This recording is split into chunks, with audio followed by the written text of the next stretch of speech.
বাংলাদেশের অন্তর্বর্তী সরকারের পররাষ্ট্র উপদেষ্টা মোহাম্মদ তৌহিদ হোসেনের সঙ্গে ভারতের পররাষ্ট্রমন্ত্রী এস জয়শঙ্কর বৈঠক করেছেন। গত ৫ আগস্ট শেখ হাসিনা সরকারের পতন হয়। এরপর থেকে বাংলাদেশ ও ভারতের সম্পর্কে নানা টানাপোড়েন চলছে। গত ৮ আগস্ট অন্তর্বর্তী সরকার গঠনের পর এই প্রথম ভারতীয় উচ্চ পর্যায়ের কোনো কর্মকর্তার সঙ্গে বৈঠক হল। বৈঠকে ঢাকা ও দিল্লির পারস্পরিক স্বার্থ সংশ্লিষ্ট বিষয় নিয়ে আলোচনা হয়েছে।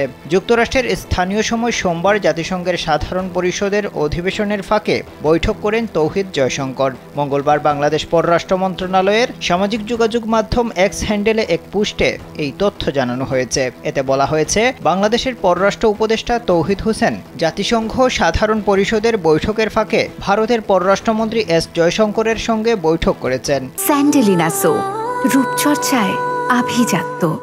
তারা পারস্পরিক স্বার্থ সংশ্লিষ্ট বিষয় নিয়ে আলোচনা করেছেন। ভারতীয় সংবাদ মাধ্যম এই সময় দাবি করেছে, শেখ হাসিনার পতনের সঙ্গে সঙ্গেই বাংলাদেশের রাজনৈতিক পট পরিবর্তন হয়েছে। এর জেরে বাংলাদেশ ও ভারতের মধ্যে টানাপোড়েন শুরু হয়। এই অবস্থায় ভারতের প্রধানমন্ত্রী নরেন্দ্র মোদী বাংলাদেশের সঙ্গে সম্পর্ক এগিয়ে নিয়ে যাওয়ার কথা বলেন। কিন্তু বাংলাদেশের অন্তর্বর্তী সরকারের প্রধান উপদেষ্টা অধ্যাপক ডক্টর মোহাম্মদ ইউনুস বেশ কিছু শর্তের কথা বলেন। ভারতের সঙ্গে শেখ হাসিনার আমলে হওয়া চুক্তিগুলিও পর্যালোচনা করে দেখা হবে বলে জানান ডক্টর মোহাম্মদ ইউনুস।